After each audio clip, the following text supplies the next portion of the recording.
Hi, I'm Glenn Rogers, and this is Biblical Insights. The title of our video today is Jesus Ministry Part 5. And the text we're going to look at is from Mark 1. We're still in the first chapter of Mark, verses 21 through 28. And this particular section is going to introduce us to something that in the part of the world that I live in, America, many people are very confused about and uncomfortable about, and yet people in, let's say, Africa, where I used to live when I did mission work, I lived in Nigeria, they really understand this topic much better than people in America. And I suspect the people in India, I have a lot of people in India who watch my videos, that they're also more familiar with the topic than people in America are as well. And what is that topic? Well, it's demons, spiritual beings who are evil, who serve Satan, and who do bad things. And it's a topic that is occurs quite often, comes up quite often in the New Testament, especially in the Gospels. During the ministry of Jesus, he encountered lots of these evil beings and dealt with them. And it was very surprising to the people the way Jesus did this, because it was kind of different than what they were used to. So let's read this text and then talk about it, see if there's anything there for us to learn. The Simplified New Testament is what we'll be reading from. So Mark chapter 1, beginning in verse 21. Jesus and his new followers were in Capernaum. On the Sabbath, they went to one of the Jewish places of worship so Jesus could teach there. The people were amazed at how Jesus taught. He taught them with an authority the teachers of the law did not have. There was a man in the group that day who was possessed by an evil spirit. The demon in the man cried out, "What is it you want, Jesus? Have you come to destroy us? I know who you really are. You are the Holy One of God." "Be quiet," Jesus commanded the evil spirit. "Come out of that man right now." The evil spirit shook the man violently before he came out of him, crying out as he did. The people were amazed and said, "What is this we have seen today?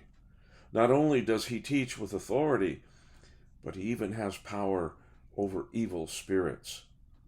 And the news about Jesus' power and teaching spread quickly throughout Galilee. I think texts like this are important because they give us some significant insights about Jesus' ministry and the kind of person he was and the kind of teacher he was. The text begins by simply telling us that Jesus was up in Capernaum and he went into one of the synagogues. Now, a synagogue, in case you don't know, is it was kind of like the Jewish church of the first century. Okay, there was the temple that was in Jerusalem, but if you didn't live in Jerusalem, then what did you do? And when the Israelites came back from exile, when Cyrus let them go and they came back and rebuilt Jerusalem and they rebuilt their entire country, they started building in each city a synagogue.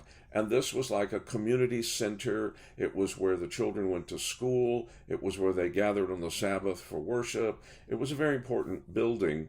And when Jesus goes in on the Sabbath, he knows there will be a large crowd of people that he will be able to teach. And as he taught them, they were amazed because he taught in a different way than the normal, quote, teachers of the law or the scribes, the Pharisees, okay, and others.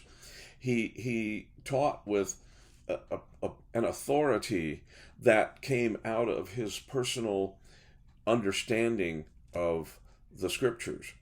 After all, he was the one who had inspired the scriptures. He was God in the flesh. So they were, in fact, his scriptures. And he was explaining them in a way that grew out of his absolute perfect knowledge of what it said and what it meant, you see. And the teachers of the law couldn't do that. They were just guys who had studied, and they knew a lot, and they had opinions, but they could be wrong, right?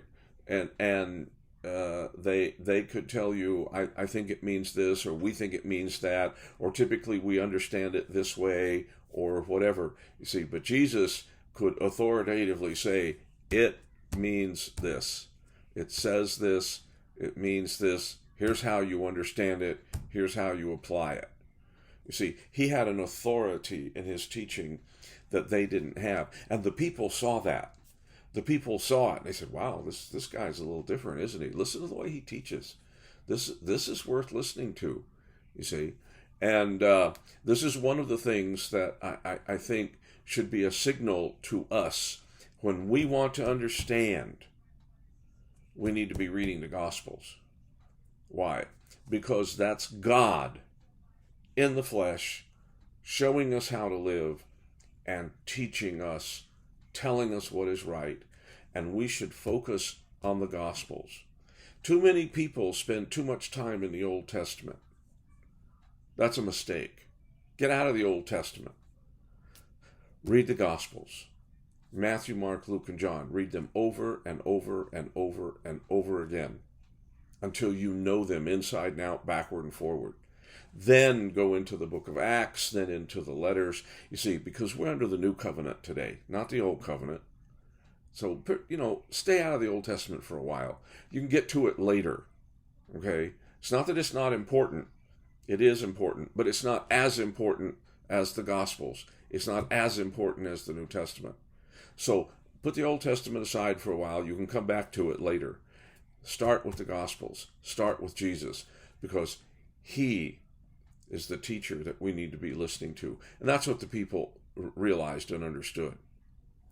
And among the people, there was this guy who was possessed by an evil spirit. Now, some translations will say demons, all right, or a demon, demons, plural, could be either. What is that? Well, we believe that demons are what are usually referred to as fallen angels. Now, I don't like the word fallen. That all of that goes back to Augustine's fall theology out of Genesis 3, and there's no biblical basis for that. I think that's not good language, but that's what many people call them. I prefer to call them spiritual beings who chose to turn away from God. They rebelled against God. They sided with Satan, excuse me, thinking that he could win in a conflict against God. And Satan, his name means adversary or opponent. He is God's adversary. He challenges him at every turn, tries to hurt him, tries to hurt his people. And there were some spiritual beings, usually called angels, okay? But the word angels simply means messenger, and not all of them are messengers, right? So I don't usually call them angels. I like the term spiritual beings. And they have free will, same as we do. They make their own choices. You can follow God or you can follow Satan. Many of them decided to follow Satan. And so they became evil. They became ugly. They became malevolent, hurtful, evil spiritual beings. So they're sometimes called evil spirits. But they're also sometimes called demons. Doesn't matter. Call them whatever you want. Okay? I would prefer the term evil spirits, but a lot of people prefer the term demons, so sometimes I will say demons. But what they are is spiritual beings who exercised their free will and decided to rebel against God, turned away from him, and sided with Satan in a battle against good. So you have the forces of good and evil. God and Jesus, good. Satan and his followers, evil, right?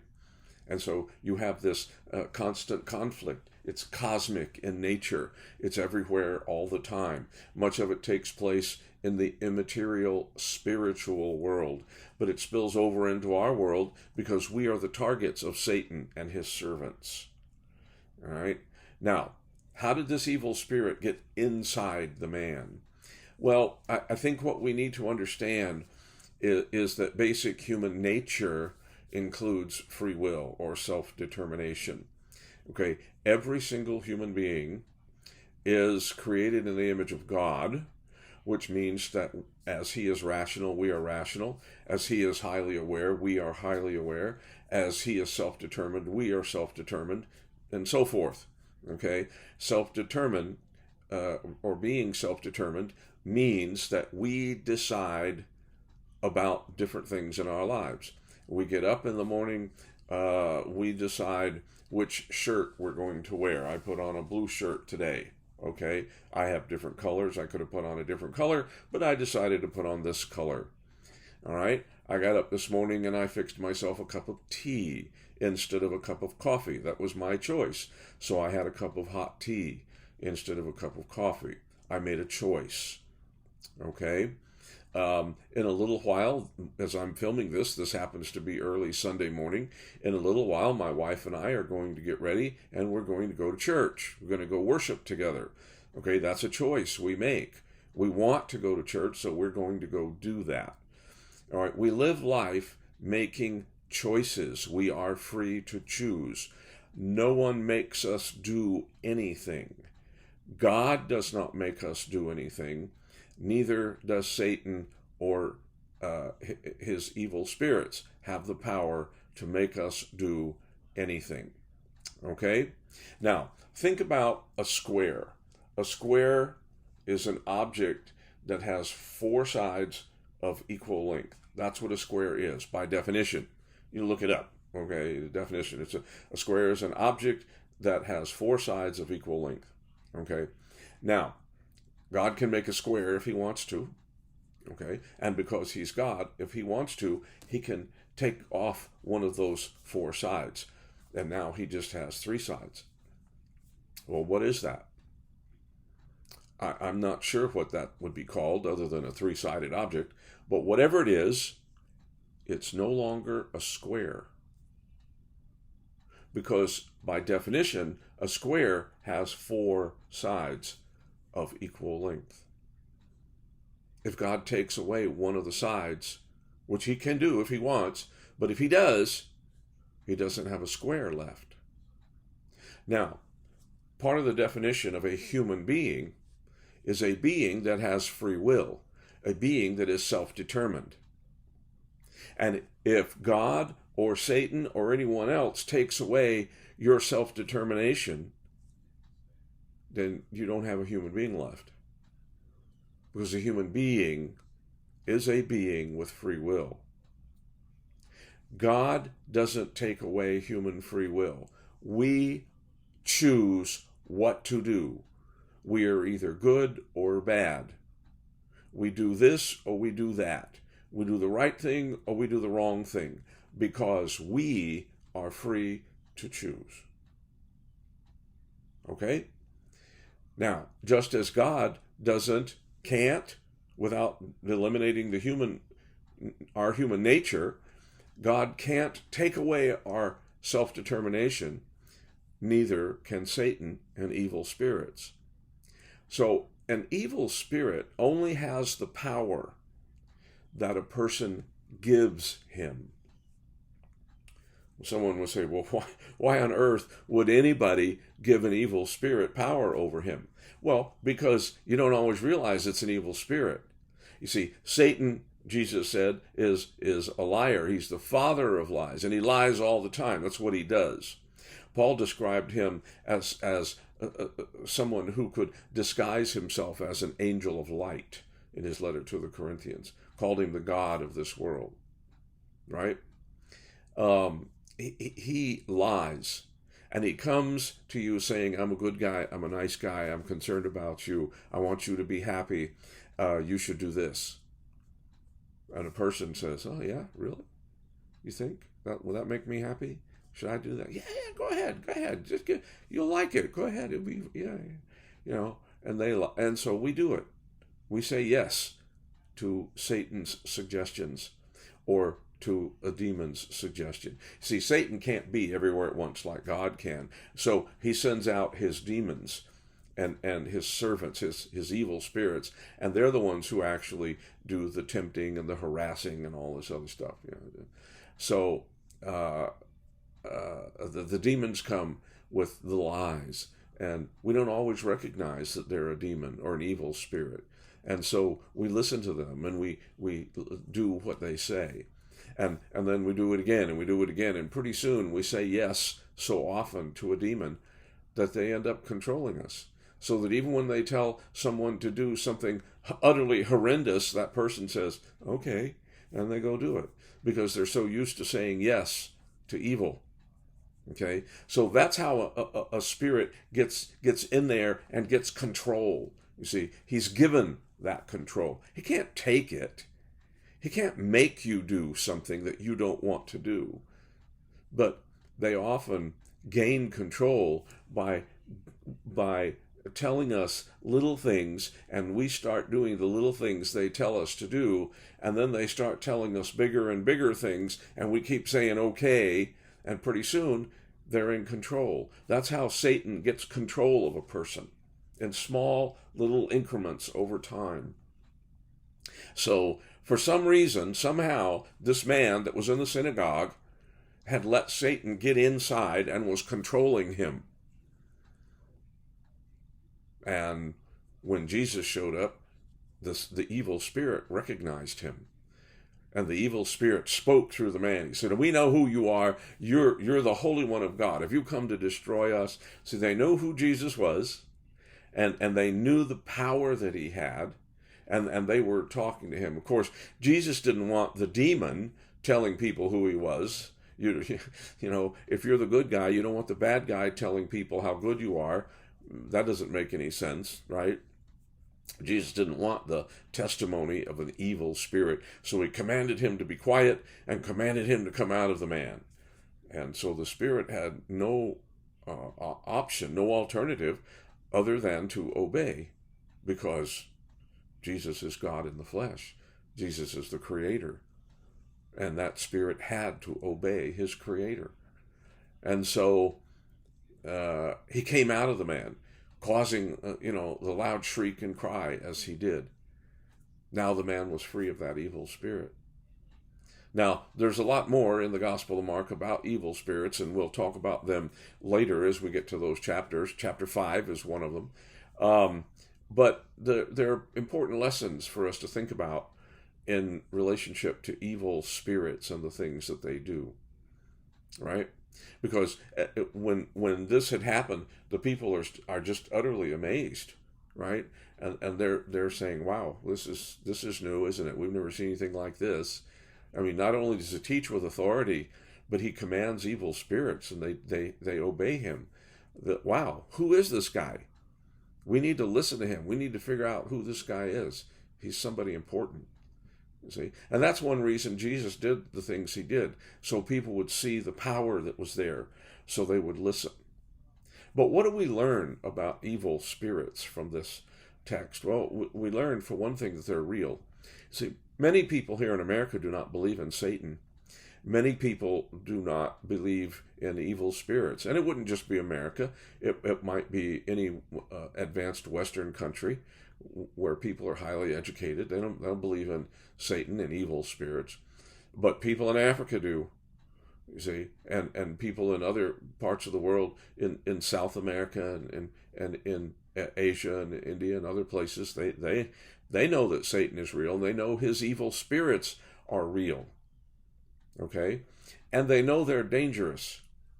They're dangerous because they're evil. And because they convince people to do evil things, and then people foolishly do what they're told by evil spirits. And that's just, horrible. But the evil in the world comes from people doing what Satan suggests that they do. Satan can't make anybody do anything, but he can lie to you. He can threaten you. He can manipulate you. He does all sorts of things because you let him. And that's what makes him dangerous. But the thing we have to understand is ultimately, because of the death of Jesus on the cross, Satan and all his evil spirits have been defeated, and they are nothing to worry about. Well, let me rephrase that. We need to be careful because they're dangerous. Peter said, pay attention and watch out, be alert, because the devil prowls around like a roaring lion looking for someone to devour. So there is a danger, because he comes with lies and he fools people, and then they listen to him and they do what he says. So there is a danger, but we have to understand, ultimately, in the end, he's been defeated. Okay? He's been defeated. And if we understand who and what he is, and who and what his evil spirits are, and we recognize them, and we tell them to go away, they can't hurt us. Oh, they can lie to us, and they can try to manipulate us, but they can't hurt us. They can't hurt us. We're protected by Jesus. And Paul says in Romans 8 that nothing in all creation can separate us from the love of God. Nothing can separate it. Demons can't pull us away from God if we don't want to be pulled away. You see? So they're dangerous, and yet at the same time, we don't have to really be horribly frightened of them, because Satan has already been defeated. And they can't hurt us. We're protected by God, protected by Jesus. So we have to be alert, we have to be aware, we have to pay attention, make sure we don't believe the lies, make sure we don't let them manipulate us. But beyond that, we know we're on the winning side. Evil is going to be defeated, and we're going to be with God in eternity forever. Good stuff, huh? Good news. That's what the gospel's all about. That's what Jesus came to declare. As you think about these things over the coming days, remember to read your Bible, pray, go to church, and may God bless.